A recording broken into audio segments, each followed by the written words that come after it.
code for Cloud Functions, you definitely need to know about how promises work, because nearly all the functions you write will use them. And if you don't do it correctly, your code may fail in mysterious ways. So let's get acquainted with JavaScript promises, shall we? A promise represents some asynchronous work that should eventually complete. If you're an Android developer, this is very similar to the task object that you use sometimes when dealing with the Firebase Android SDKs.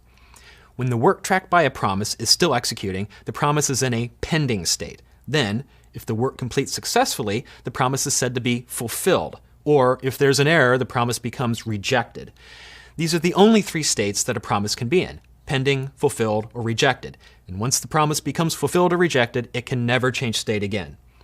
Many JavaScript APIs you're going to use will return a promise when you call a function to perform some work. In particular, the Firebase Admin SDK will return a promise when you ask it to do things such as read or write from a database, interact with files in cloud storage, send a notification with cloud messaging, or update an authenticated user profile.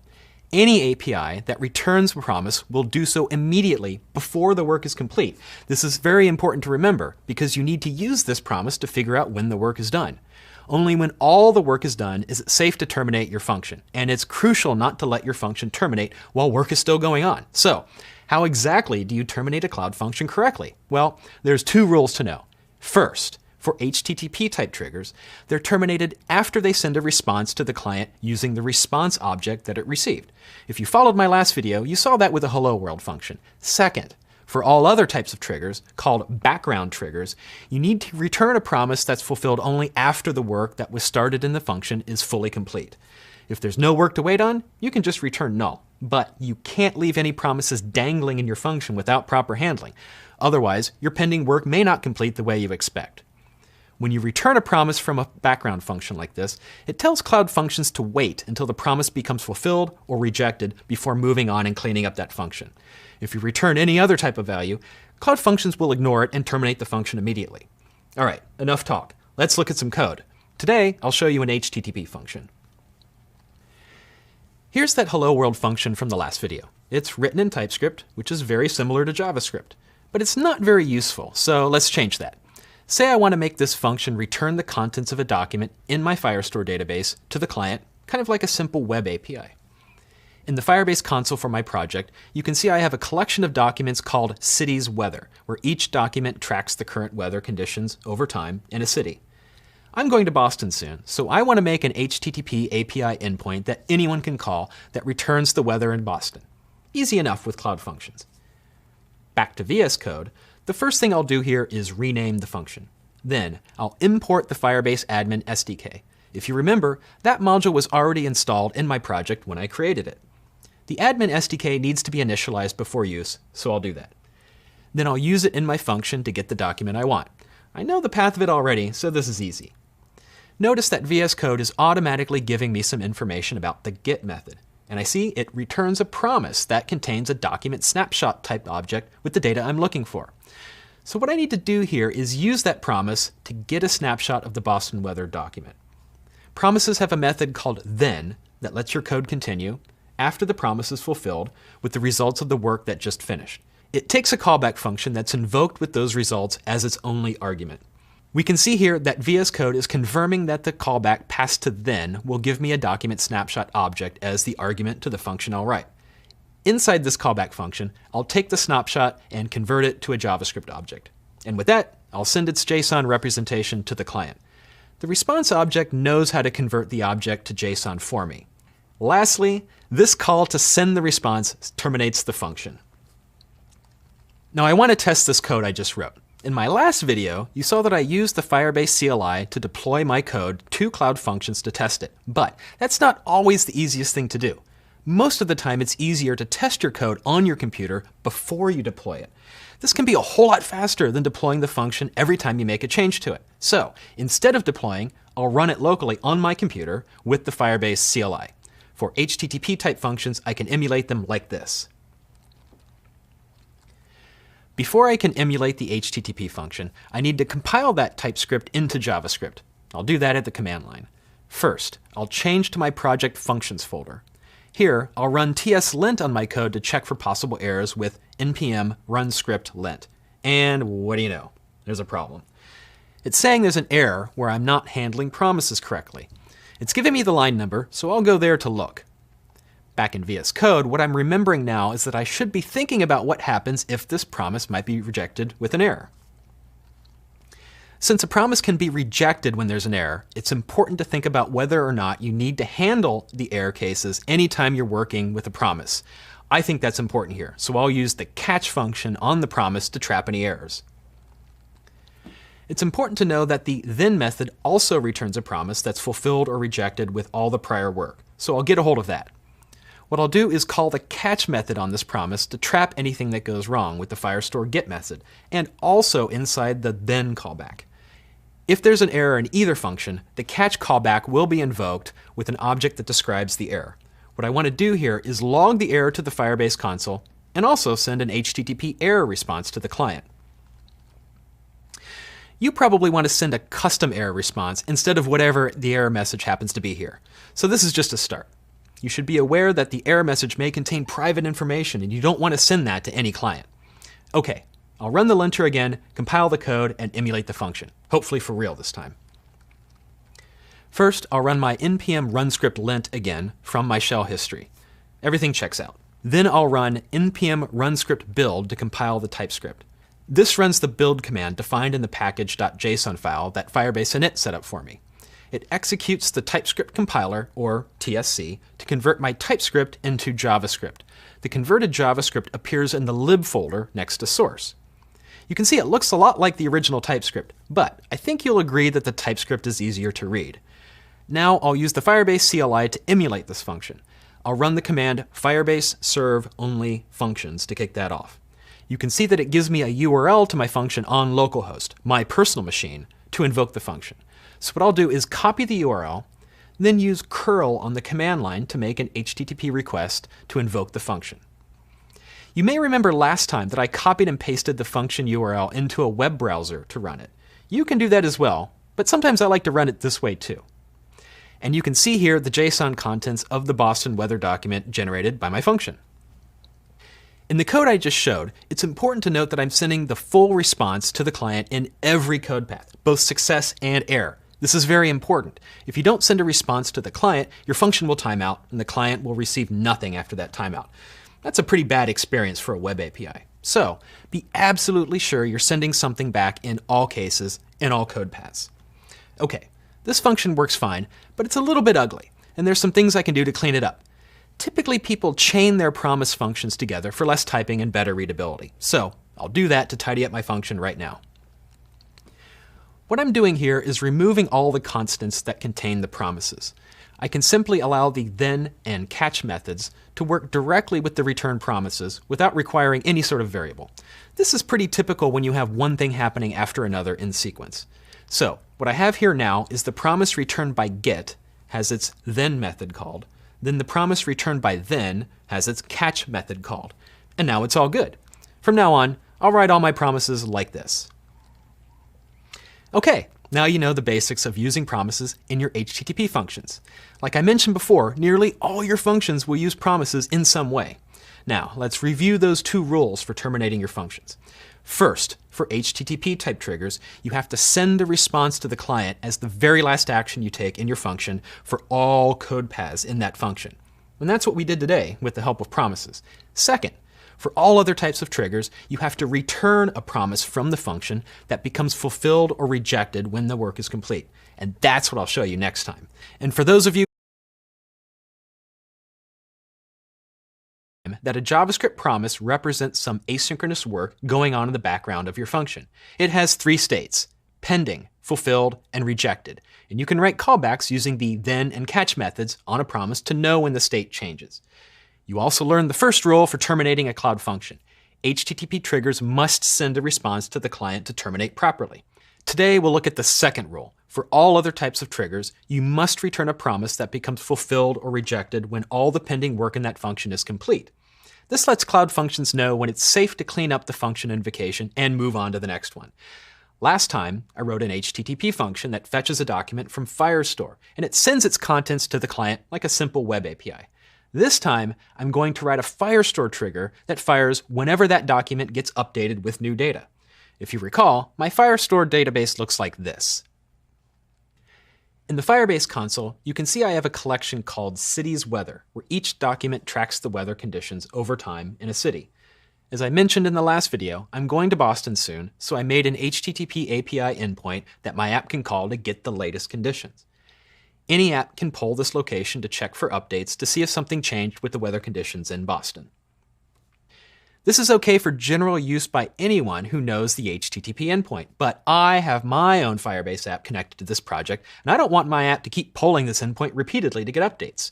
There's a better way to do this. What I want to do instead of polling is write a Firestore trigger that fires in response to updates in the Boston weather document.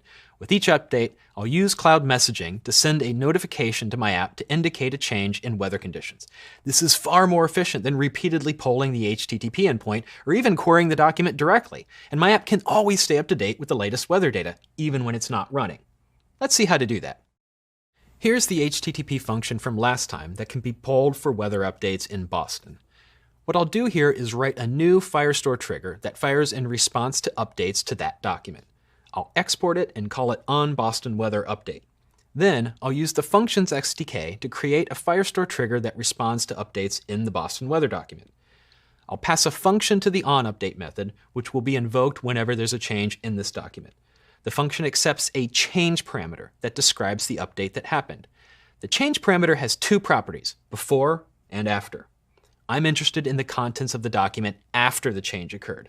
This after property is a document snapshot with the updated contents of that document, so I'll use its data method to convert it to a JavaScript object. Now that I have the document data, what I want to do is build an FCM message payload to send to my app. I'll paste some code here that I already wrote. FCM requires all the values to be strings, so I'm converting any numbers to strings as needed. Now I'll use the admin SDK to send this data payload to a topic called weather_Boston. This lets every installation of my app receive these notifications if it uses the FCM SDK to subscribe to this topic. If you're not familiar with FCM, that's okay. You can learn all about that by clicking the links in the description below. It's a great way to keep your app up to date with changes in your database. But there's one thing I forgot in my code.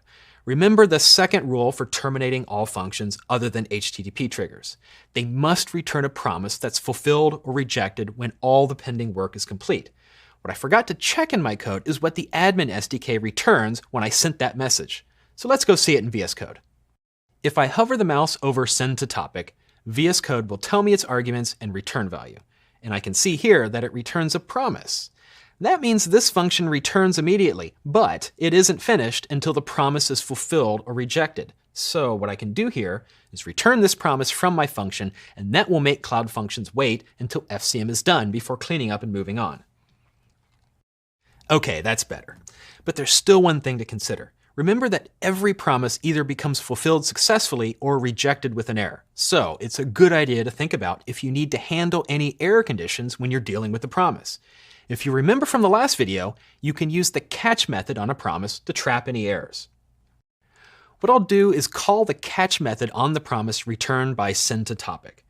I'll pass it a callback function that handles the error condition. For now, I'll just log it. And also note the catch itself returns a promise when its callback is complete, which is what this entire function is actually returning now. But if all you're going to do is log the error, there's no reason to use catch here. If I just return the original promise as before, Cloud Functions will log the error if the promise is rejected.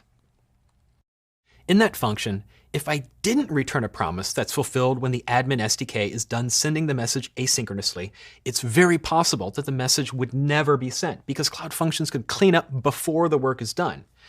Forgetting to return a promise can lead to inconsistent bugs in your background function. You should always track the promises returned by APIs you call in your functions. That way, you always return a promise from your background function. This includes functions triggered not only for changes in Firestore, but also in real-time database, cloud storage, authentication, analytics, Crashlytics, and PubSub, and possibly more to come. You should know there's still more to learn about promises. Next time, I'll talk about what you can do with promises to manage more complicated work in your function code. I talked about using promises to manage the work happening in an HTTP trigger and a Firestore trigger. Each type of trigger had a slightly different way of working with the promises returned by the Firestore API and the Firebase admin SDK. In particular, you learned the basics of JavaScript promises and how to use them. And you also saw two rules for terminating a cloud function, which are these. First, HTTP triggers must send a response to the client to terminate properly. And second, for all other types of triggers, called background triggers, you must return a promise that becomes fulfilled or rejected when all the pending work in that function is complete. This lets Cloud Functions know when it's safe to clean up the function invocation and move on to the next one. The code I've showed you so far is fairly simple. Let's go over again what it looks like. My Firestore database contains a collection called Cities Weather, which contains documents for a few different cities. Each document stays up to date with the current weather conditions at that city. This HTTP trigger I have right now fetches and returns the current weather conditions in Boston. You can see it makes a request to Firestore to get the document at the known location. The get method returns a promise that's fulfilled with a snapshot of the document, which I can then convert to a JavaScript object and then send back to the client in JSON format. And if the promise is rejected with an error, I handle that too.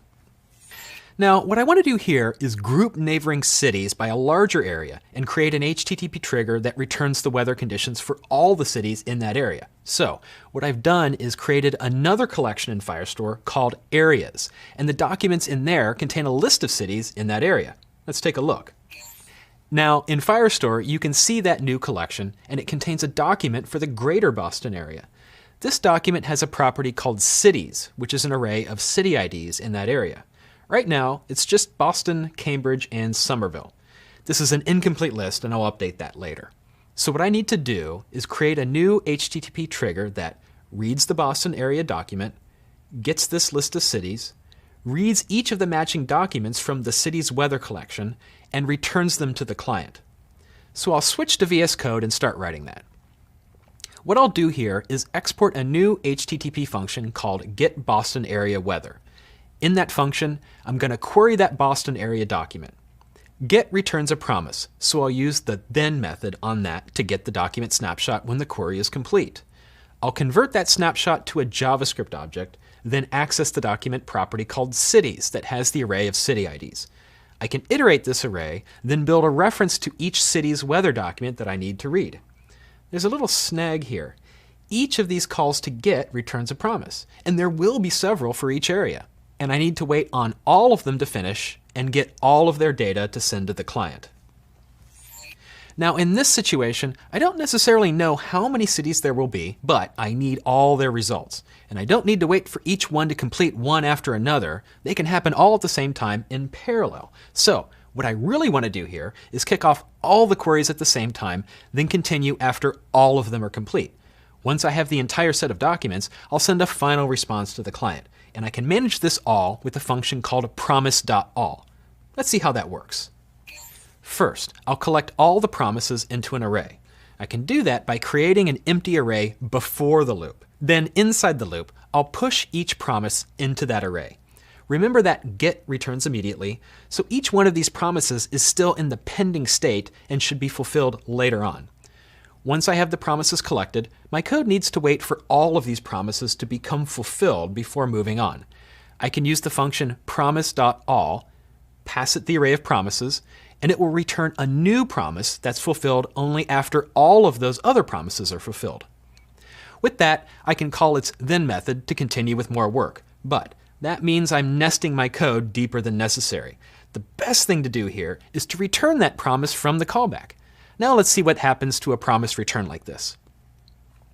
If you return a promise from a then callback, the then method itself returns a new promise that becomes fulfilled or rejected at the same time as that other return promise. With that new promise, you can chain another then method to it to continue where that work left off.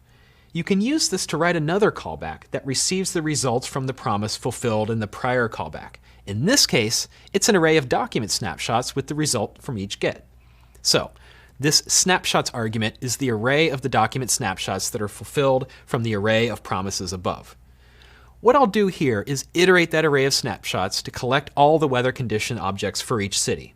But what should I do with all these objects? Well, I'll create a new array with all the results and push them there. Then I can send that array of results to the client in JSON format. Oh, and while I'm here, I'll do the right thing and paste a call to catch after this so I can deal with any errors that occur. Remember, it's critical to return a response in all circumstances. Okay, let's see what that JSON looks like. At my command shell, in my project functions folder, what I'll do now is run the linter, and after that's okay, compile the TypeScript to JavaScript. Then I'll run the emulator for HTTP functions. It gives me a localhost URL for the get Boston area weather function. So I'll copy it, switch to another shell tab, and run this curl command to see what it returned. Cool. And I can see all the Boston area weather documents here. This is a good start, but I can't tell which city each object refers to. So I'll go back into VS Code, change the callback to add the unique document ID to each JavaScript object, then push that modified object into the results array. Then I'll go back to my shell, compile the TypeScript, run the emulator, and then use curl again to view the results. And there we go. This is kind of hard to read though, so I'll pipe it to a Python pretty printer just to make that easier. Nice. Doesn't that look a lot better for testing and debugging? I think so. So we saw two new techniques here for dealing with promises. First, you can chain together items of work by returning a promise from the callback of the then method. Just like returning a promise to Cloud Functions, this promise must represent all the async work that was started here. When the promise returned by the callback is fulfilled, the next promise callback will receive the results generated by the prior one. And the catch callback will capture errors from any of the prior work. The final promise returned from catch will be fulfilled or rejected after the entire sequence is complete. The second thing you learned is that you can kick off many different items of work asynchronously, collect all their promises into an array, and use promise.all to create a new promise that's fulfilled when all the other promises are also fulfilled. That new promise delivers an array of results to the next callback. You should also know that if any of those promises becomes rejected with an error, the promise returned from promise.all will also become rejected. And that's it.